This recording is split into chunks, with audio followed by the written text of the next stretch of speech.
લક્ષ્ય ન્યૂઝ, એક નજર, એક લક્ષ્ય.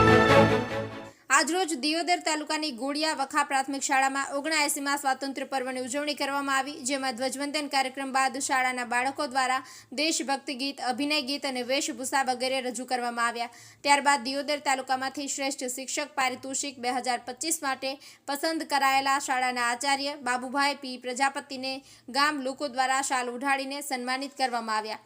આ પ્રસંગે માળી દિનેશભાઈ હંસાજી તરફથી બાળકોને નાસ્તો આપવામાં આવ્યો. શાળાના ઉત્સાહી શિક્ષક શ્રી વિજયભાઈ પટેલ દ્વારા શાળાના તમામ બાળકોને પ્રોત્સાહન ઇનામ આપવામાં આવ્યા. ત્યારબાદ વાલી સંમેલનનું આયોજન કરવામાં આવ્યું, જેમાં શાળાના વિકાસની વાત કરવામાં આવી.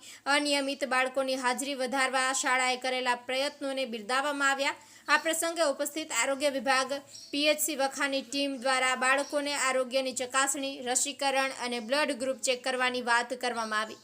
તલાટી કમ મંત્રી ગ્રામ પંચાયત વખા દ્વારા શાળાને ભૌતિક સુવિધા જેવી કે ટોયલેટ, પ્રાર્થના શેડ, પાણીની ટાંકી વગેરેની પૂર્તતા માટેની ચર્ચા કરી.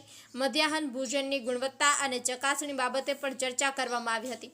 શાળાના 100% બાળકો દૂધ સંજીવની યોજના અંતર્ગત લાભ લઈ અને મધ્યાહન ભોજનમાં જમે તેમજ પૌષ્ટિક નાસ્તો અપાય તે માટેની પણ ચર્ચા કરવામાં આવી હતી. આ પ્રસંગે પૂર્વ સરપંચ અમરતજી ઠાકોર, અગ્રણી મલાભાઈ માળી, ડેરીના મંત્રી ઈશ્વરભાઈ માળી, ઉપસરપંચ શ્રી બદાજી માળી, લાયન્સ ક્લબ મેમ્બર પ્રદીપભાઈ શાહ, વેપારી અગ્રણી બાબુભાઈ ગણેશભાઈ માળી, વોર્ડ મેમ્બર અલ્પેશભાઈ માળી તેમજ દિનેશભાઈ માળી, ગીગાભાઈ માળી, ઉત્સાહી યુવાનો કાંતિભાઈ માળી, બેંક મેનેજર અશોકભાઈ માળી અને પિયુષભાઈ માળી, ડોક્ટર વૈભવકુમાર પઢિયાર, ગોવિંદભાઈ માળી, ભાણાભાઈ પોસ્ટરમેન, હરદાસભાઈ માળી, વિનોદકુમાર પઢિયાર વગેરે ઉપસ્થિત રહી પ્રસંગને શોભા વધારી હતી.